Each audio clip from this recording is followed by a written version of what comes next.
स्वागत है आप सभी का आज के इस वीडियो में। इस बात को मैं मान चुका हूं कि इसके पहले वाली इट वाली वीडियो को आपने अच्छे से देख लिया है, ठीक है। और आज हम इट की करने वाले हैं प्रैक्टिस। तो जिन लोगों ने इसकी पहली वाली वीडियो को नहीं देखा है, पहले वो जाकर डे 42 की वीडियो को देखें, फिर इसके बाद आकर डे 43 की वीडियो को, तभी एक कॉन्सेप्ट आपको समझ में आने वाला है, ठीक है। तो आइए वीडियो को शुरू करते हैं। जैसे देखिए, पहला सेंटेंस क्या है, वहाँ पहुँचने में कितना समय लगता है। अच्छा, वहाँ पहुँचने में तुम्हें कितना समय लगता है। दोनों सेंटेंस लगभग एक ही जैसा है, लेकिन इसमें तुम्हें दे दिया गया है और इसमें तुम्हें के बारे में नहीं बताया गया है। देखिए, इसको स्टेप बाय स्टेप करके बनाते हैं। पहले ध्यान दीजिए, वहाँ पहुँचने में कितना समय लगता है। समय लगना के लिए किसका प्रयोग करते हैं हम लोग, ठीक है। इसके लिए हम लोग टेक का प्रयोग करते हैं। और सब्जेक्ट के रूप में किसका प्रयोग होता है, इट का। ये मैंने आपको पहले बता रखा है, ठीक है, यानी समय लगना। अच्छा, दूसरी चीज़ ध्यान दीजिए, टेंस कौन सा है, प्रेजेंट का इंडेफिनिट टेंस, ता है, ती है, ते हैं, ठीक है। इसके बाद कितना समय यानी इंट्रोगेटिव वर्ड कहाँ पर आया है, बीच में, तो इसकी इंग्लिश सबसे पहले लिखेंगे, ठीक है। तो क्या कहेंगे, हाउ लॉन्ग, ठीक है, डज इट, हो गया, हाउ लॉन्ग डज इट। इसका मतलब केवल होगा क्या, अच्छा हम आगे लिखते हैं, ये तो सब्जेक्ट हो गया। सब्जेक्ट के बाद फिर क्या लिखेंगे, टेक, यानी कि मेन वर्ब, मतलब लगना। How long does it take, कितना समय लगता है, केवल इतने का ये हिंदी हो गया, ठीक है।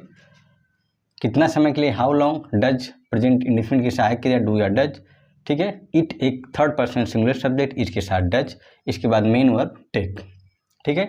अच्छा, आगे का ऑब्जेक्टिव पार्ट क्या है, वहाँ पहुँचने में, तो क्या कहेंगे, टू रीच देयर, हो गया। देखिए, how long does it take to reach there, वहाँ पहुँचने में कितना समय लगता है, हो गया। अब देखिए, यदि हम चाहें तो हाउ लॉन्ग की जगह पर, ठीक है, एक और वर्ड का प्रयोग कर सकते हैं। क्या कर सकते हैं हम लोग, कर सकते हैं हाउ मच टाइम, ठीक है। तो हम लोग दोनों का प्रयोग कर सकते हैं, कितना समय के लिए, चाहे तो how much time does it take to reach there, या फिर कहें how long does it take to reach there, ठीक है। दोनों का प्रयोग हम लोग कर सकते हैं। नेक्स्ट देखते हैं, वहाँ पहुँचने में तुम्हें कितना समय लगता है, ठीक है। बस इसमें केवल क्या जोड़ दिया गया है, तुम्हें, बाकी तो यहाँ से यहाँ तक का पार्ट लगभग एक ही है। तो क्या कहेंगे, how long does it take, ठीक है, हाउ लॉन्ग डज इट। अब फिर मेन वर्ब की तरह का क्या लगाएंगे, टेक, ठीक है। अच्छा, किसे समय लगता है, तुम्हें, यानी क्या कहेंगे, यू, क्या करने में, वहाँ पहुँचने में, यानी टू रीच देयर, हो गया।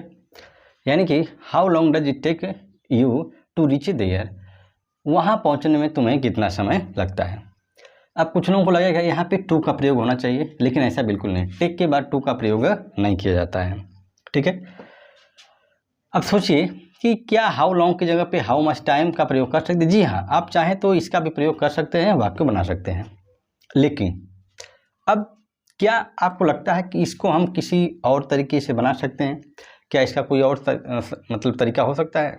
तो देखिए, जिन लोगों ने इसके पहले वाली वीडियो को देखा होगा उनको समझ में आएगा। देखिए क्या है, वहाँ पहुँचने में तुम्हें कितना समय लगता है, यानी कि हम इस बात को यही तो कर सकते हैं ना कि तुम्हें वहाँ पहुँचने में कितना समय लगता है, यानी कि जब हम तुम्हें सब्जेक्ट मानेंगे तो कैसे बनाएंगे, क्या कहेंगे, हाउ, ठीक है, हाउ लॉन्ग,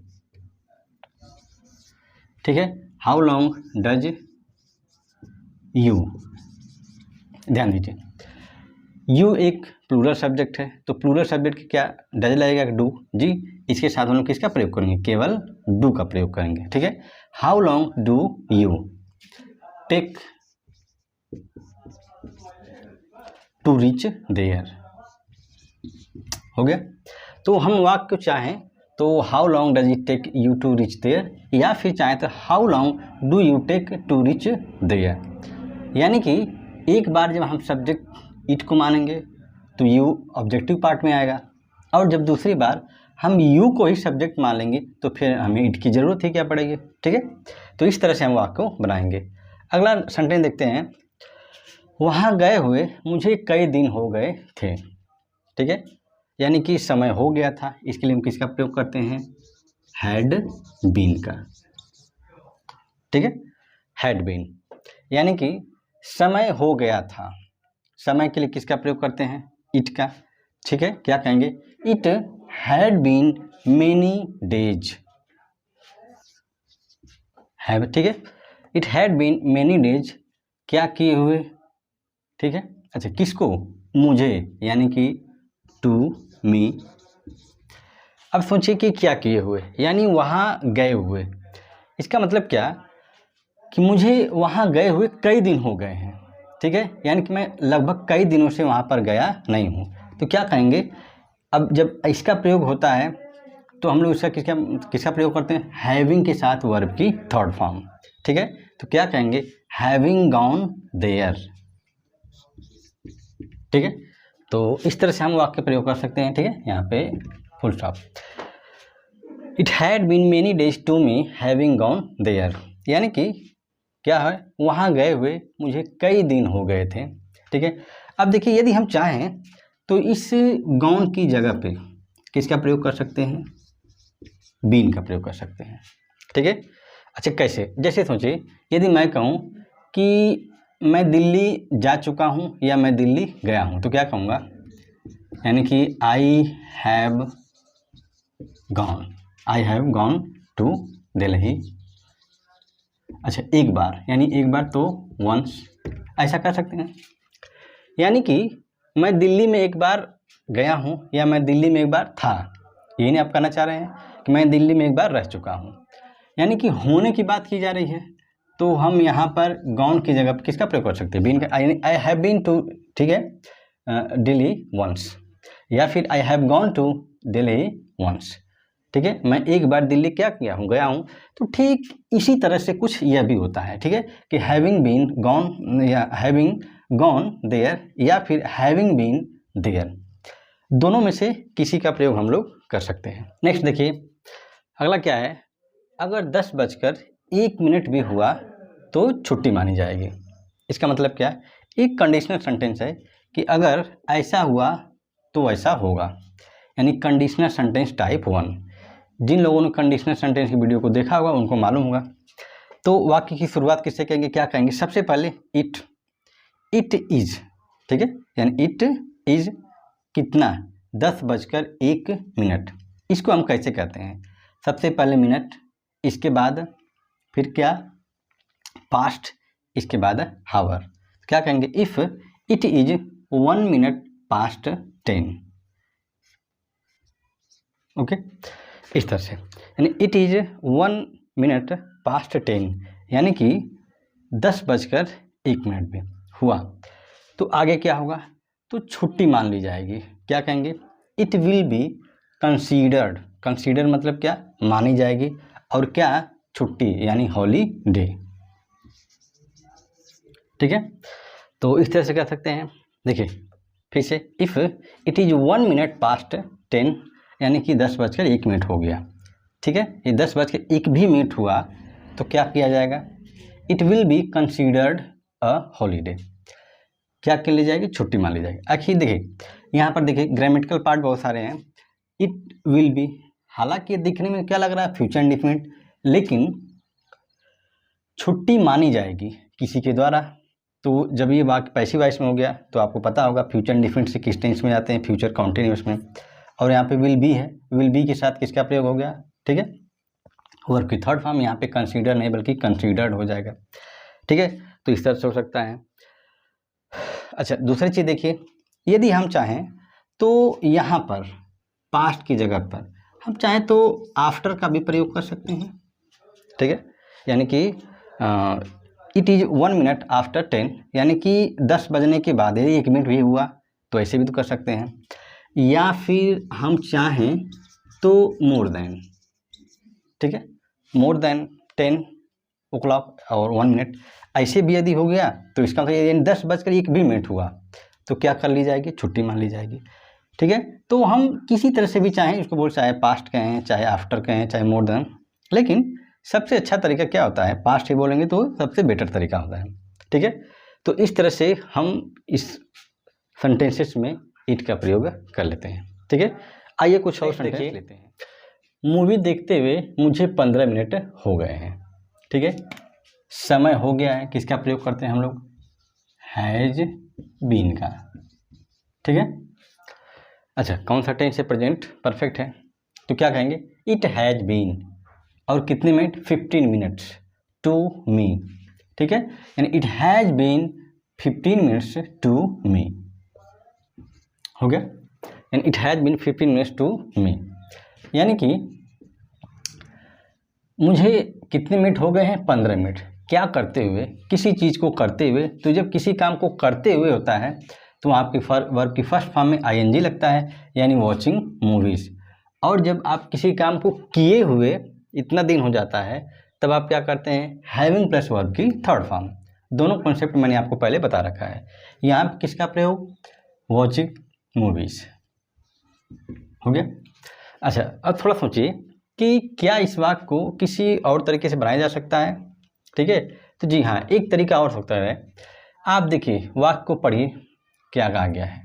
वाक्य में यही तो कहने का मतलब है कि मूवी देखते हुए मुझे 15 मिनट हो गए हैं, या फिर मैं इसी बात को ऐसे भी तो कर सकता हूँ कि मैं 15 मिनट से मूवी देख रहा हूँ, तो कौन सा टेंस हो जाएगा, यानी कि प्रेजेंट परफेक्ट कंटीन्यूअस टेंस। ठीक है, तो क्या कहेंगे, आई हैव बीन, ठीक है, वॉचिंग मूवी फॉर 15 मिनट्स, हो गया। ठीक है, अब कुछ लोगों को लगेगा कि यहाँ पर हमने हैव बीन का प्रयोग क्यों किया, क्योंकि जिन लोगों को टेंस पता होगा उनको मालूम होगा कि आई के साथ हैव बीन और सिंगुलर के साथ इट हैज बीन। ठीक है, अच्छा ये तो ईट का प्रयोग करके हम बनाए हैं, क्योंकि ईट का प्रयोग समय के लिए किया जाता है, लेकिन जब वाक्य को हम अपने तरीके से बोलेंगे तब तो हम ऐसे ही कहेंगे ना कि मैं इस काम को इतनी देर से कर रहा हूँ। ठीक है, तो आप प्रेजेंट परफेक्ट कंटीन्यूअस टेंस का प्रयोग कर सकते हैं। ठीक है, अच्छा नेक्स्ट देखते हैं, आज ओले पढ़ने थे पर नहीं पढ़े। ठीक है, किसी काम को करना था, ना था, नी थी, ने थे, करने पड़ते थे, तो उसके लिए किसका प्रयोग करते हैं, हैड टू का। ठीक है, उसका प्रयोग करेंगे, यानी इट हैड टू हेल, हो गया, इट हैड टू हेल, ओले पढ़ने थे, कब, आज, यानी कि टुडे, लेकिन पर, लेकिन क्या हुआ, अच्छा नहीं हुआ, ये काम नहीं हुआ, तो क्या कहेंगे, इट डिड नॉट। ठीक है, अच्छा देखिए, हम चाहें तो यहाँ पर हेल का प्रयोग करें, चाहे तो ना करें, लेकिन जब हम बात ओले पढ़ने की कर रहे हैं तो फिर हम दोबारा ओलों को लिखने की ज़रूरत है नहीं। ठीक है, क्योंकि जब जो चीज़ पहले होनी थी जब वही की मतलब नहीं हुआ तो हम दोबारा फिर मतलब हेल को क्यों लिखें। ठीक है, तो इट डिंट, बस इतना ही वाक्य को रहने देंगे तो भी आपका वाक्य सही है। नेक्स्ट देखते हैं, उस दिन पूरे देश में छुट्टी थी। ठीक है, यानी कोई चीज़ थी तो क्या कहेंगे, इट वॉज हॉलीडे, उस दिन, दैट डे, हो गया, इट वॉज हॉलीडे यानी छुट्टी थी, दैट डे उस दिन, और कहाँ, पूरे देश में, यानी अक्रॉस द कंट्री, हो गया, it was holiday that day across the country. अब यदि आप चाहें तो इस अक्रॉस द कंट्री की जगह पे एक और वर्ड का इस्तेमाल कर सकते हैं, क्या, इन द होल कंट्री, यानी कि संपूर्ण देश में, ये नहीं कहना चाह रहे हैं आप, तो ऐसे भी तो वाक्य हो ही सकता है। ठीक है, कि इट वॉज हॉलीडे यानी उस दिन छुट्टी थी, that day across the country, या फिर इन द होल कंट्री, किसी भी तरीके से आप वाक्य को बोल सकते हैं।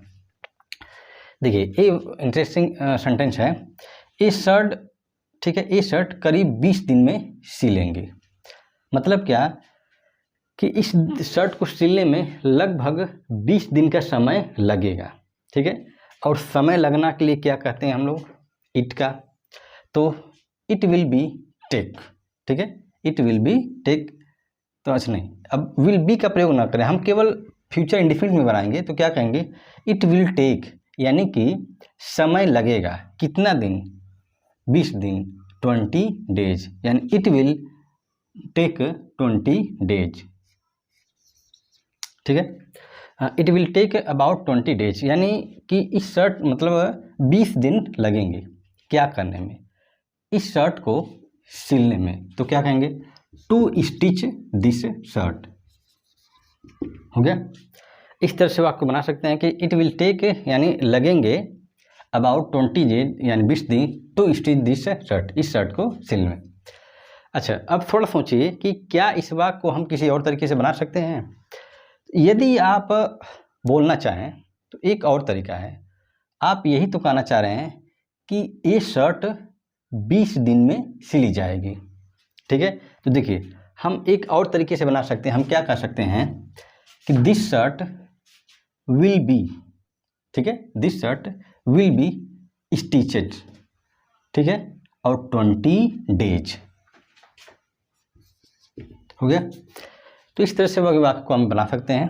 ठीक है, दिस शर्ट विल बी स्टिचेड यानी कि ये शर्ट सिली जाएगी इन अबाउट 20 डेज, यानी कि लगभग या करीब 20 दिनों में। ठीक है, तो हम चाहे तो वाक्य को ऐसे बोलें या फिर चाहे तो ऐसे, दोनों ऑप्शन हमारे पास हैं। ये चीज़ उन्हीं को समझ में आ सकती है कि जिन लोगों ने पैसिव वॉइस को ढंग से सीखा होगा, विल बी के साथ वर्ब की थर्ड फॉर्म। ठीक है ना। अच्छा, नेक्स्ट देखते हैं। सुबह से बारिश हो रही है। ठीक है, कौन सा टेंस है, रहा था, रही थी, रहे थे, तो आपको लगेगा मतलब क्या, पास्ट कंटिन्यू है। लेकिन सुबह से है तो क्या कहेंगे, पास्ट परफेक्ट कंटिन्यूअस टेंस। तो उस टेंस की सहायक क्रिया क्या होती है, हैड बीन। लेकिन जब बात मौसम की है तो मौसम के लिए किसका प्रयोग करते हैं हम लोग, इट का, यानी कि इट हैड बीन। ठीक है, it had been. Rain, rain एक क्रिया भी होती है। ठीक है, तो रेन, और इसमें क्या हो जाएगा, आईएनजी, यानी इट हैड बीन रेनिंग। और कब से बारिश हो रही है, सुबह से, यानी सिंस इन द मॉर्निंग। हो गया।